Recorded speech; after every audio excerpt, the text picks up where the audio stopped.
Habari zenu? Yes. Usisahau.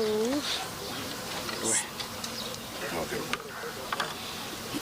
You want me to put it in? Yeah.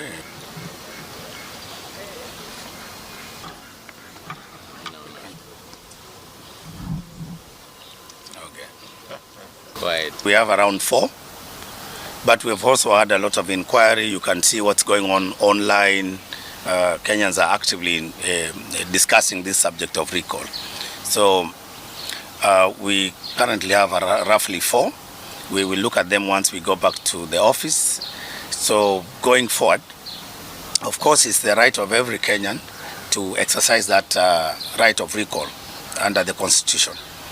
And as IEBC, we will be there to do that which we can or which the law allows us.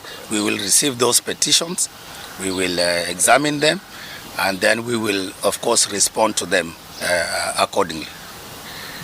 Based on that request, the Office of the Attorney General requested that the Secretariat that time should seek legal interpretation and advice from the Supreme Court.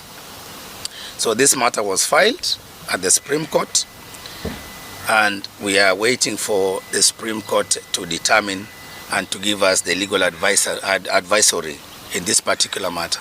And once we receive that legal advisory, we will work with other stakeholders, because it's an issue that requires consultation with various stakeholders, including Parliament, the political parties, and of course the